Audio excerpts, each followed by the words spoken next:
All right, it's 5:30. Let's get the show on the road. Hi, everyone. My name is Nancy Nave. Bob, you want to come up here with me? I'm the executive director of Spencer Main Street. If I look a little haggard, I am. I just got back from Alabama an hour ago.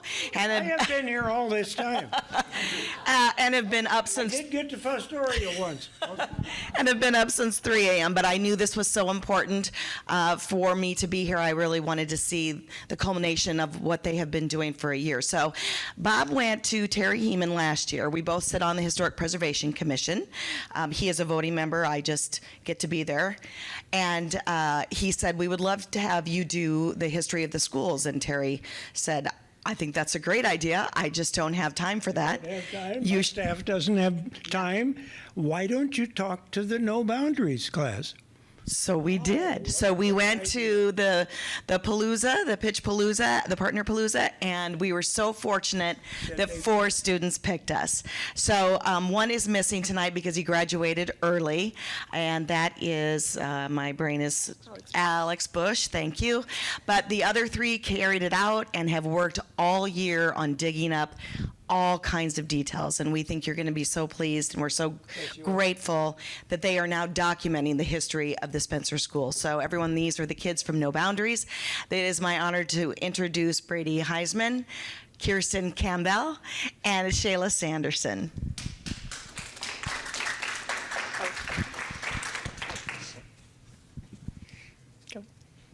Okay, so like Nancy said, I'm Kirsten Campbell. I'm a junior at the high school, and obviously this presentation is run through No Boundaries. No Boundaries is a passion-based learning experience that is offered to students.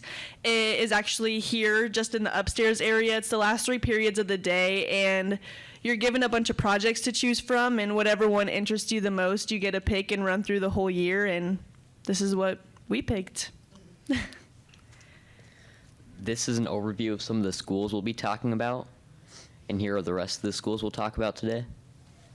I'm Shayla Sanderson. I'm also a junior, and the first school we're talking about is North School, which is located where North School Park is. It's by First Congregational Church and Hy-Vee.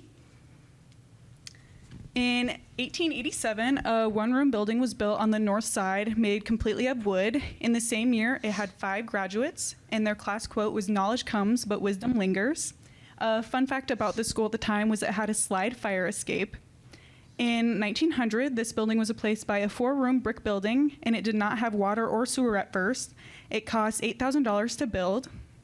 In 1902, the old wood building was moved to where Lincoln was at the time. And then in 1925, the south addition to the school was completed. And in the early 1970s, the school was raised and turned into the city park, which it is now. South School was in the area where O'Reilly's and Hardee's is now. In 1901, the school was built. It was just a 1-room frame building on the south side of town, obviously.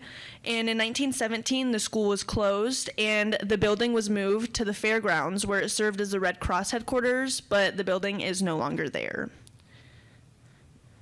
The next school is East School, which was located where the greenhouse is at the high school. If you don't know where that is, it's on the west side of the high school. So it's kind of there's like a awkward curve, and you go down this road and to the right, there's a big greenhouse there, and that's where it was.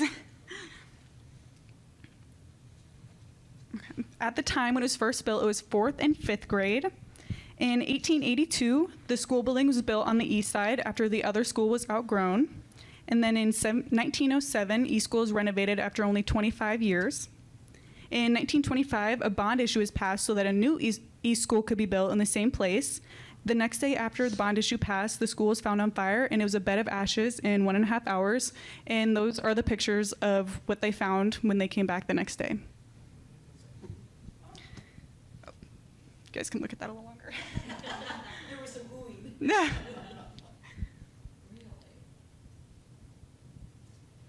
Okay, what's behind the names of these schools? So North, South, East, and West School are all named after the cardinal directions of where the town is. So at the time, the schools didn't need names like they do now, like Lincoln, Johnson, etc. They were just named North School, South School, whatever, because you went to school whichever one was closest. So if somebody said they went to East School, that meant they lived on the east side of town. They just went to whichever was closest. The next school we'll talk about today is Reynolds School, which is located which was located where current day greenhouse is by the high school. It was named after Catherine Reynolds, who was a principal for over 30 years. In 1926, Reynolds was built and it was ready. In 1938, bonds concerning adding a kindergarten addition to the school started circling. And in 2012, Reynolds was damaged in a fire and it was later destroyed in July of 2014. Lincoln originally was where the county administration building is now, and then obviously it's now on the south side of town, the elementary school. So originally Lincoln fell in with the rest of the Cardinal Direction schools, and it was called West School. And we found one singular picture at the Heritage Center of a picture of Lincoln, and it said Second Ward School. However, we were unable to find any further information about that at all, even after looking for a while. And then finally, Lincoln got its name from Mrs. Phoebe Lincoln, who was a teacher, and we will talk more about her later in the presentation. So in 1869, Lincoln was built, and it was just a one-room frame building. It was only 16 feet by 24 feet, and it served as a school, a church, a good Templars Hall, and things like that. We believe that Charles Carver or Miss Maggie Thompson was the first teacher there. And in 1874, the capacity of the building was doubled. In 1880, it was replaced by a one-story frame building with 4 rooms. This was a much better building, and it was heated by a furnace. It was also the first rated school in the country. The building cost $4,000, and the fixtures in the building cost $8,000. In 1882, the building was outgrown, and in 1893, the first high school was built. It cost $25,000, and the first floor was used as the high school, and then the second floor was used as the grade school. In 1902, the wood building that we previously talked about was moved to Lincoln, where it served as 6th and 7th grade. And in 1911, there was a Joan of Arc statue that was placed in the lower hallway of Lincoln. We were unable to find a picture of that, unfortunately.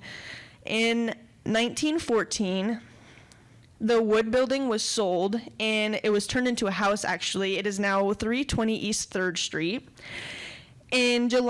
On July 18th, 1917, the interior of the school was destroyed by a fire. However, the walls were still intact.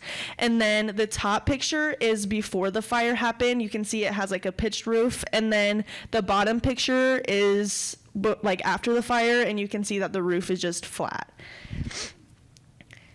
And then in 1918, there was a new school that was being built using the walls that were already there because they were sturdy enough to build around them. And classes were held in other public buildings at the time. In 1977, the new school was built on the south side of town where Lincoln is now. In 1978, the old Lincoln was abandoned, and when they decided to take the building down, they sold it to the county, and they were going to use it for firefighter training, which is the top picture. But once they set the building on fire, the fire got too out of hand, and they ended up just having to put it out for safety reasons. And then following the fire and the destruction of the building, the county administration building was put there, and it's still there today. In 2020, construction began on the south side of the current Lincoln School, and in 2022, the new addition was complete. Next, we'll be talking about the old middle school, which is current day Occasions, and the CHI apartments on 4th. Originally, it taught 7th, 8th, and 9th grade. In 1912, construction began for this new high school. It was a 3-story brick building with a gym, assembly room, offices, and classrooms. It cost $75,000 to build, and it was central of Spencer for a short period of time when it was first built. In 1914, the building was ready for occupancy, and in this same year, the first class graduated from this new high school. In 1937, the auditorium was added to the east side. And then in 1967, junior high was removed, and this cost $550,000. In 2006, the building was replaced by the new middle school, but the auditorium was still used. And then in 2008, the Center for Aging bought the main floor, and it was called Spencer Area Living Center. And also in the same year, CHI started constructing the upstairs and turned them into apartments, but they kept some of the original stuff. So these are pictures of the apartment buildings. On the far left picture, you can see there's lockers. Those are original to the school. And then in the far right picture, you can see those big bay windows, which are also original to the school. They had to keep them in order to be under like the historical register. And then the middle picture, you can see the big box on the ceiling, and then there's some glass in there. Those were also original to the school, and they preserved them so that they could be put to use and they can reflect what the school once was. In 2009, the apartments officially opened in the upper floors, and in the same year, the building was put on the National Register of Historic Places. In 2022, Spencer Area Activity Center was renamed Occasions, which is what it is now. Jefferson School is the next school we'll be talking about. This is located where current day Head Start is. This school, we believe, was to be named after Thomas Jefferson. It was a public works building that FDR accepted the grant during the Great Depression for 4th and 5th graders. In 1938, Jefferson was approved for construction. This is because how overcrowded the other schools were. And in 1939, construction on Jefferson was complete, and students were moved here from Reynolds and North and Lincoln schools. This amounted to $90,000. And in 2005, Jefferson closed its doors and Head Start moved in. And then on the bottom picture, you can see that the Lewis and Clark, which is why we believe it's to be named after Thomas Jefferson, because it's an expedition that Thomas Jefferson sent them out on.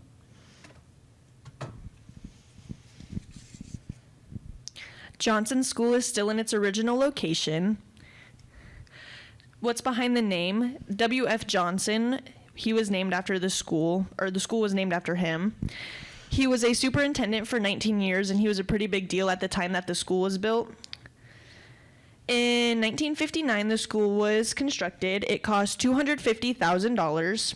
In 1977, there were classrooms added to the school. And in 2014, there were more classrooms added, and then also new bathrooms were added. Next, I'll be talking about Fairview School, which is located where Fairview Elementary is currently. What's behind the name? There was originally a park that was there called Fairview Park, and once they built the school, they decided to name it after the park. On September 4th, 1956, the school opened its doors to 101 students. The original name was Fairview Park School, and it cost $265,000 to build. In 1958, construction was complete. In total, it was 9,460 square feet. It had 4 classrooms, and it was the first school to have hot and cold water in the bathrooms. And it also had lots of natural lighting, which is still present today in the building. In 1968, another addition was added. This cost $250,000 and included 9 classrooms. In 1977, further changes were made to the school, and then in 1978, the school became grades kindergarten through 6th grade. In 2020, construction started for a new area, and then in 2022, this new addition was completed. The new middle school is the next school we'll talk about. It is located where the current day middle school is. The board vote failed 3 times before it was passed to be built, and the old middle school only had 25 desks per room, while the new middle school had 30. In the fall of 2006, it was constructed, and finally in 2013, the 6th grade pod was added. The high school is still in its original location. In 1952, the Fieldhouse, Gymnasium, and Shop Building were complete. The Fieldhouse was way ahead of its time, and we'll get a little bit more into detail about that later as well. In 1963 was when the actual high school was built. It cost $900,000, and at the time was only 10th, 11th, and 12th grade. In 1981, a tech ed hall was added, which had power, metal, and wood labs, as well as vocational agriculture classrooms and labs. In 1982, art classrooms and athletic facilities were added. In 1984, a media area, math classrooms, and a special education area were added. And then in the fall of 1984 was when the 9th grade was added to the high school. And in 2015, there was an $11 million addition to the school, which included a 287-foot hallway, a 750-seat theater, band and choir room, new offices, and bathrooms. And in 2022, Larry Unti had his name put above, like by the theater. It was dedicated to him because he was a drama teacher for 44 years. And then the top left and one of the bottom right pictures, the one that says tech, those are both pictures of the hallway, or what we know as the concourse. The bottom left picture is a picture of the outside of the band and choir room. The middle picture with the S is the very first thing that you see when you walk into the main doors of the high school. The top right picture is a picture of the inside of the band room, and that is Mr. Schwark, who was our band director, but he retired last year. And then the bottom right picture is a picture of Larry Unte's name outside the auditorium. This is our miscellaneous page. I'll be talking about the Victory Bell Tower, which is the top left picture, and then Larry Martin, which is the bottom right picture. The Victory Bell Tower was designed by Kathy Ellis and was dedicated by the class of 1965. It was later dedicated to Larry Martin. There was once a plaque on the bell, however, that is no longer there. Larry was killed during a preseason football practice when he was only 15 years old. He would have graduated in 1968, making him a sophomore at the time. The incident happened on September 10th, 1965, and it was the first recorded football death in Spencer, which is why the class of 1965 decided to dedicate it to him in his name. A.H. Avery is the top right picture. A.H. Avery created the 5-year school system. He implemented this because college was expensive and he wanted kids to get a little more education before they faced the real world. And in 1915, he ended the 5-year school system. I'll be talking about Leffie Coates and Mrs. Lincoln's kindergarten, which is the middle picture and then the bottom left picture. We weren't able to find a picture of Leffie Coates, so that's like a newspaper article that we found about her. Her husband was one of the original pioneers of Spencer, and she was technically the first ever teacher. However, she only taught 3 children, and those children were actually Esther Ridley's children, and Esther is actually behind the name of the town Estherville. She taught them in the upstairs of her log cabin home, and a fun fact about her is she actually invented the word blizzard because she read a story to her kids, the kids that she taught, about a grumpy old man who was named Mr. Blizzard, and then one day there was a snowstorm happening outside, and she said it was one Mr. Blizzard of a storm, and it just kind of stuck. And then Mrs. Lincoln's kindergarten, we also did not have an actual picture of that. That is a picture of what's called a Sanborn map. It's pretty much a rough outline of like the town of Spencer, and there's some for other towns, but it's where we found the kindergarten on Grand. And Mrs. Lincoln is who Lincoln was named after, as I said before. And her kindergarten was on Grand from around 1891, to 1909, and it was just south of where Wheezy's in the Lunchbox is today.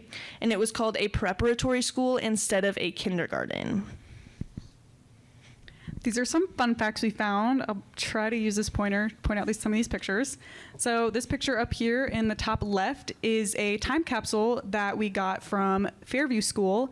It's from the year 1976, and they buried it, and it had a whole lot of stuff in there. It was pretty crazy.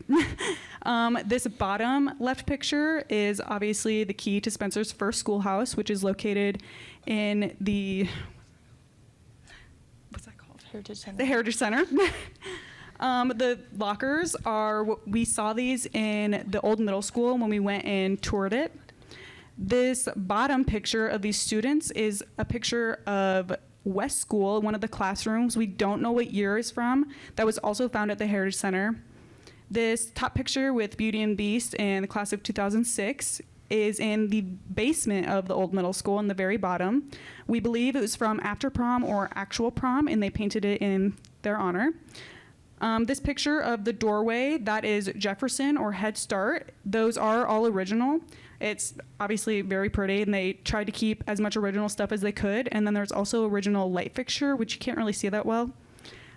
This top right picture are some papers that we found while we were exploring the old middle school. We found them just like that, and those are from the year 1987, and we actually have those sitting up on those over there, so you can go look at them afterwards. The bottom right picture is, we found those desks just sitting just like that, and we thought it's pretty neat because they just kind of left them like that. The first fun fact I'll be talking about is the Fairview Marsh. So originally it was just a big marsh in the area and people used to duck hunt in it. It was originally drained to build houses, and then they decided to build the houses around the bulk of the marsh, and then in the middle they built the park, and then eventually obviously that became Fairview Park, which is what it is now. And at one point, Johnson School had the longest hallway going east and west in the state of Iowa.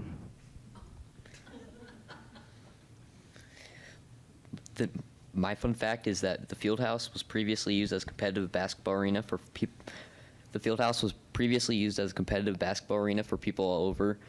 It was the largest at the time, and even the Globetrotters played here. And spacing, there wasn't enough spacing or room for students, so they had to rent room for teaching.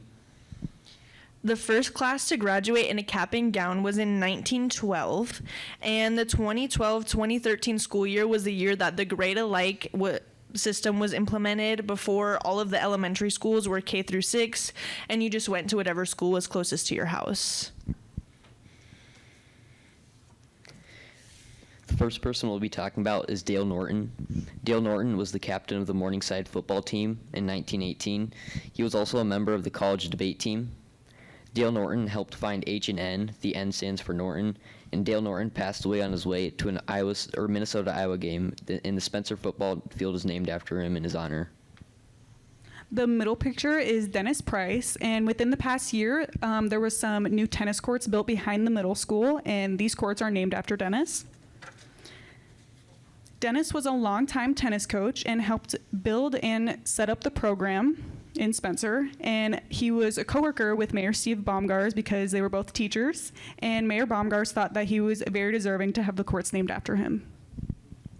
The far right picture is Andy McGaffin, and he was also a teacher, and he was the head baseball coach from 1976 to 2007 when he retired. And following his retirement, he continued to be a volunteer coach, and the baseball fields by the high school were dedicated to him on June 2nd, 2012. We want to give a special thanks to these people for helping us with our project. Thank you to Tom Howe, Maureen Oxland, Braden Feline, Glenn Lohman, the central office staff, Kirby Schmidt, Alex Olson, Brian Sturms, Brian Holm, Sharifa Jones, Bob Rose, Nancy Nave, and Ann Thorson. We'll be taking any questions you may have now.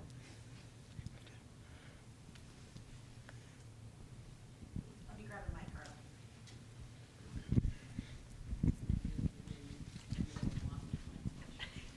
We do. With all those fires in the schools early on, please tell me they weren't arson from students. I hope not. Okay. You didn't find any of. They were mostly made out of wood, and obviously they were heated by fires and not very well built. It's just kind of a given. Old buildings tend to do that after time. The only one we know for sure that was on purpose was Lincoln, when they tried using it for firefighter training, and then it didn't go so well. Any other questions?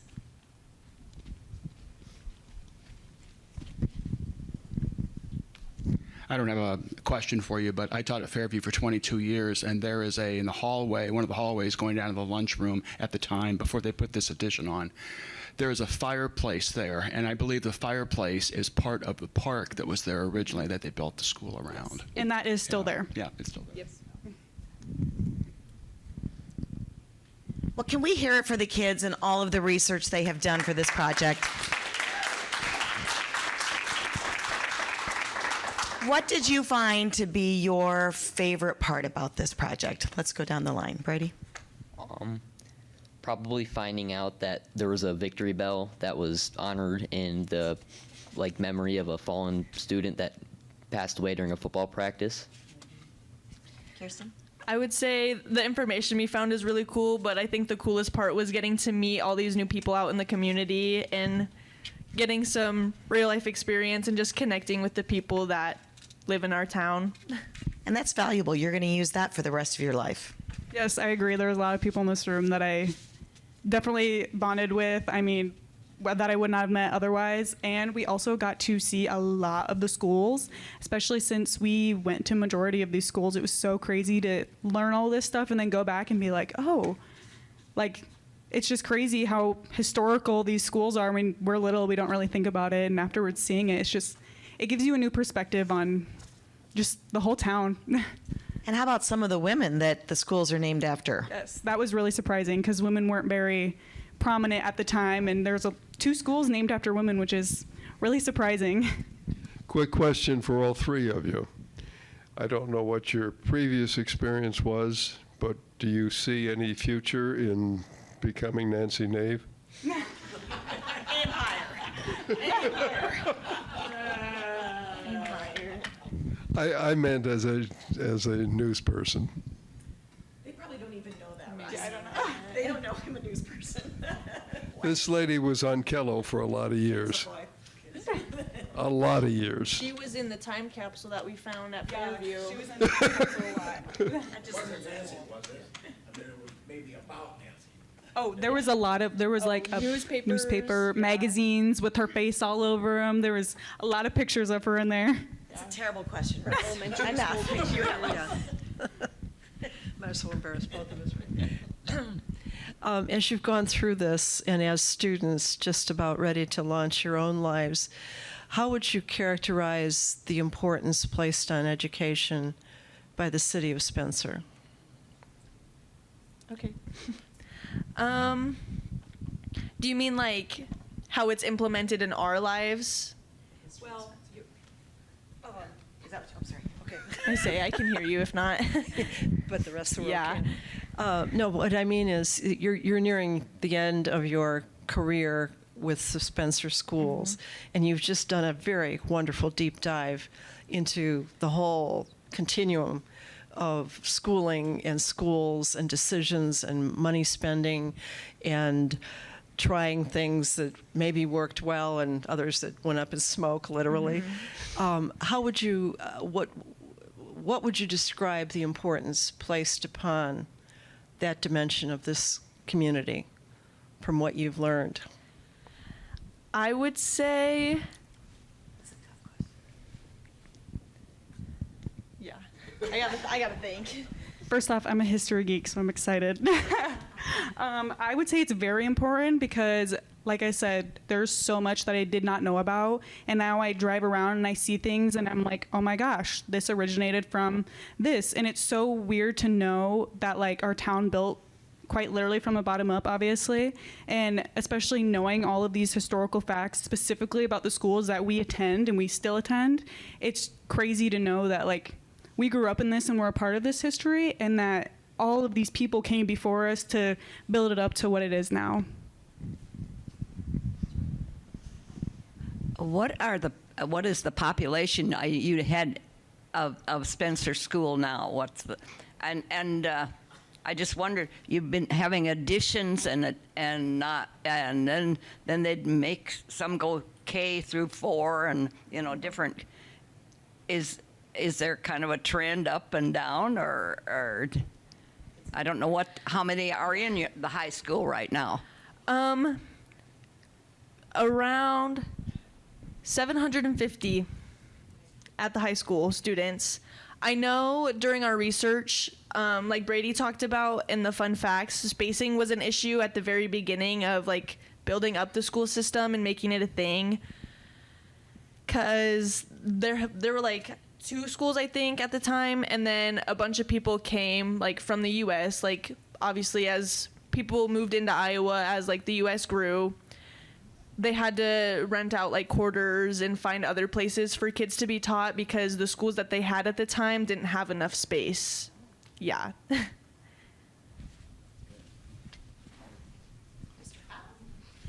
I just want to say that I had the pleasure, as you all know, the 3 of you know, that I got to meet with you early on in this project, and then very late in the project, and now to tonight, and to congratulate you all 3 and the rest of your group on how you have grown to a really nice finished product tonight, and thank you.